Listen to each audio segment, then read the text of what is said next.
Сәлеметсіздер ме, құрметті 35-ші топ студенттері. Біз кезекті онлайн сабағымызды бастаймыз. Бүгінгі онлайн сабағымыздың тақырыбы айтыс. Жалпы сабағымыздың мақсаты айтыстың шығу тарихын, түрлерін, ерекшелігін, көркемдік ерекшелігін, мақсатын айқындау. Айтыс өнерінің пікірталас түрі екені белгілі. Сол пікірталас түрінде айтыстың маңыздылығын түсіндіру. Күтілетін нәтиже айтыс өнері туралы мағлұмат аласыздар. Айтыс өнерінің негізгі түрлерін білетін боласыздар. Айтыстың негізгі талаптары, ерекшеліктері, мақсатын айқындайтын боласыздар. Айтыс дегеніміз не?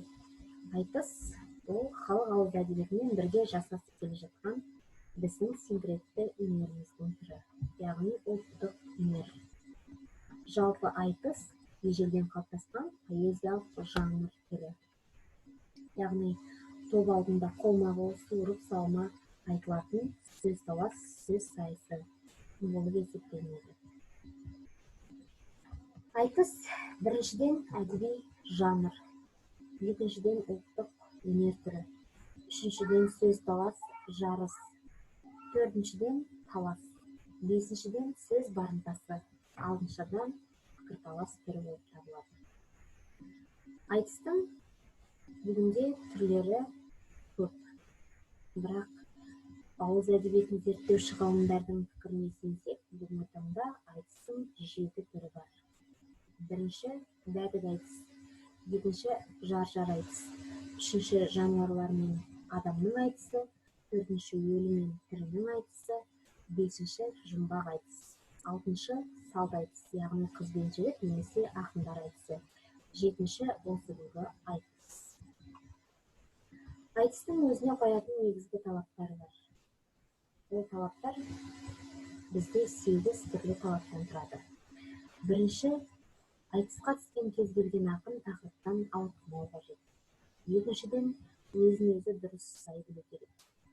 Үшіншіден, сөйлеу шеберлігі анық болуы қажет. Төртіншіден, жоғары мәдениеттілік, яғни дауыс көтермеу, қарсыласын ашуландырмау, сөзге тоқтау. Бесінші, ортақ тақырыпқа немесе пікірге мүдделі болу қажет. Алтыншы, қарсыласын аудиторияны сыйлау қажет.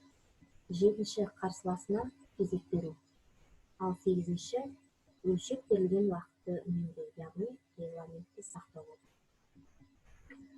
Жалпы айтыстың мақсаты сөз талас. Суырып салма ақындарымыздың бірін-бірі жеңуі болып табылғандықтан, айтыстың негізгі мақсаты ұту.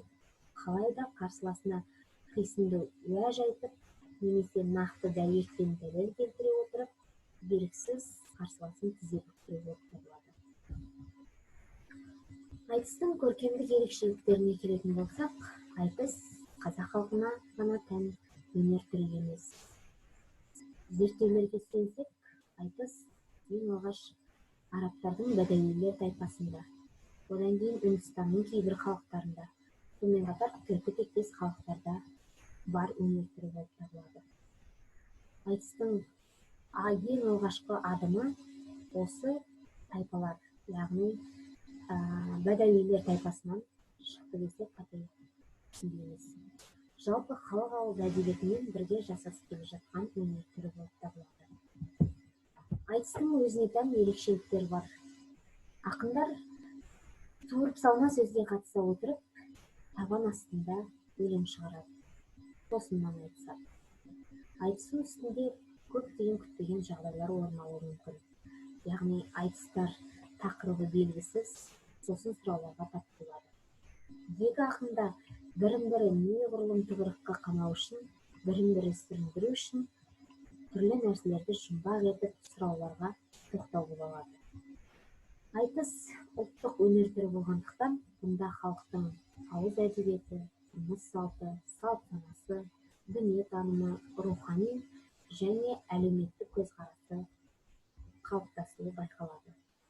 Айтыстың қара сөзбен де, күй тарту арқылы да, сонымен қатар суырып салма өлеңмен де болуы мүмкін.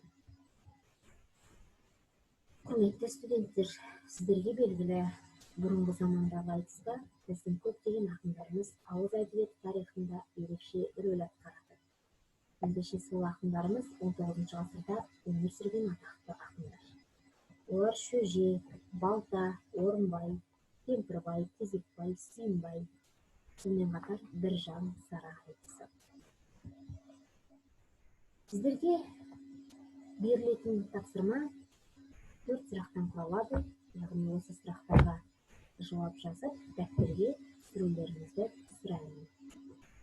Енді бүгінгі білімімізді, алған мәліметімізді, мағлұматымызды сақтау үшін біз инсерт әдісі арқылы өз-өзімізді бағалап көрейік. Кестеде көрсетілгендей, білетіндеріңіз айтыс қазақ сөз өнерінің үлгілі ұлы өнері болып табылады. Ал үйренгеніңіз қазақ ауыз әдебиетінің бірнеше түрі бар екенін үйренді. Сіздерге үйге тапсырма нені білгіңіз келеді.